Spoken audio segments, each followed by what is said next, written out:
So I feel like it's finally happened. We're at a point in the Pokemon card hobby where I think we've seen the death of the casual collector, and I'm feeling this specifically with myself, and I kind of just wanted to talk about it and talk about my collecting journey right now, what's been going on, uh, the point that I'm at, and why I feel that we kind of are seeing the death of this ability to casually engage in this hobby that we all know and love. Um, Obviously, we know that scalping is a big problem in this community. It's creating a lot of issues um, between online botting, in person wait like lines, and it's just become a huge issue. I'll say the ability to get product at MSRP is just so difficult now that it you have to try so hard in order to get these things. I mean, if you're out and about, you're gonna miss a Pokemon Center drop most likely. Your phone's gonna refresh. You need to be on a computer, sitting at home doing nothing. If you're not constantly checking Walmart or Target or know exactly when the restock schedules are of your local stockers, like you're not going to be able to get those things. Um, if you're not waiting early in the morning at any of these releases, it hasn't even gotten early in the morning. It's gotten to overnight for everything. Like it's not just Prismatic or Ascended ETBs or something. It is literally everything. Our local Best Buy, there's people that show up 9, 10 o'clock at night, the night before. Our local Best Buy restocks on Thursdays. They're there Wednesday, 9 o'clock, every time. And like I'm not willing to do that anymore to potentially get who knows what. Like that's you shouldn't have to be doing that. It used to be the case that on restock days at Best Buy, my local Best Buy, you could get there half an hour before open and you'd get something. You don't know exactly what you get, but you'd get maybe a booster bundle of something, or who knows. Now I've tried to go a couple times recently, and I walked away empty-handed, and I stopped going. Our local releases for set releases, the last two, people will be at the front of the line at Best Buy, drive to Target, wait in line at Target, come back. Like you'll see the same people in line at Target, come back, get in the front of the line at Best Buy. And I've almost gotten into fights at these places. People have like threatened violence. The police have been called. Like it's, not just in situations that I've been around, but at our local Walmart, I know the police have been involved.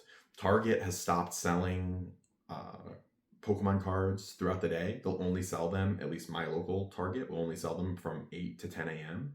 specifically because people were loitering all day, like for multiple days, so that way they could catch the restocks. And it's just ridiculous. This is the point where, like, what else are you supposed to do if you just want to casually collect? You're not, you're forced into the secondary market, which I'm just not willing to engage in, and I think a lot of casual collectors won't either. It's these packs of cards cost too much money.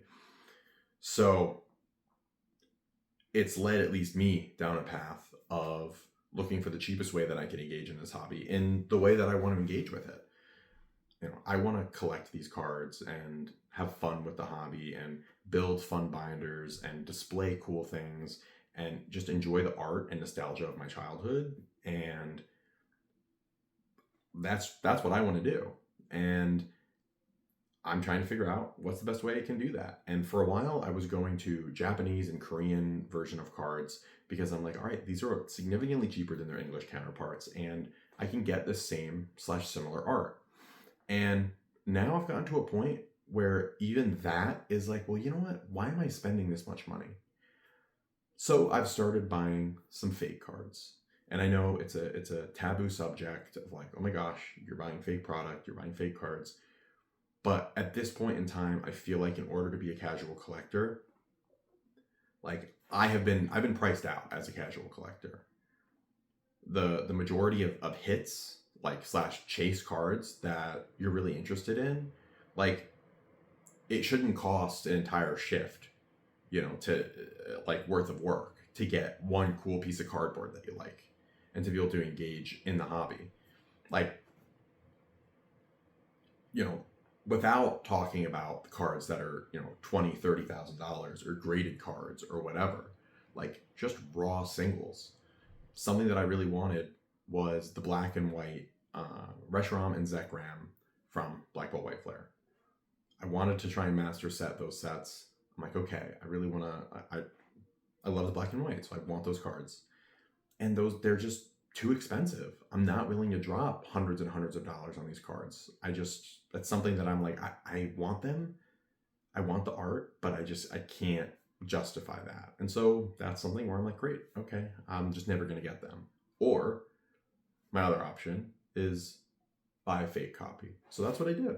I went online and I found some proxy copies with texturing that I was able to find. And now they get to sit in my binder and I get to enjoy them, and never going to sell them, but I get to have the artwork that I wanted to have.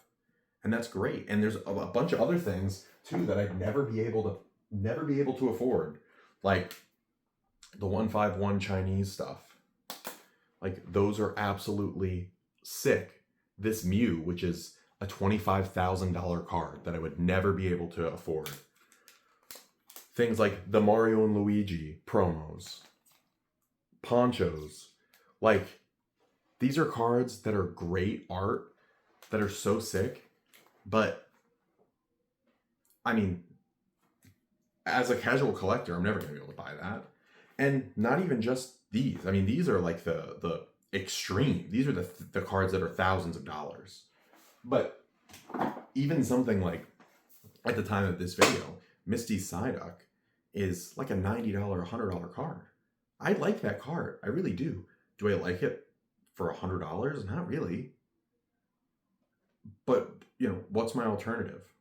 And that's kind of the point that I've gotten to, is I feel like in order to engage in this casually, you have to figure out what you're willing to compromise with.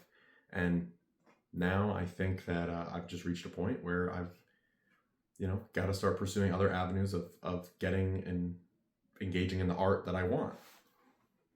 So yeah, that's kind of just what I wanted to talk about, and rant / explanation of why I feel like casual collecting has gotten so hard. Yeah, just let me know if you guys have a similar feeling. I'm curious as to what the markets are like in your area, if it's this difficult for everybody.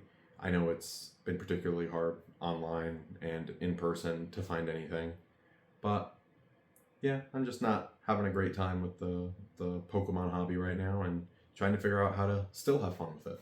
So thank you guys for watching. Please like, comment, and subscribe, and until next time, bye.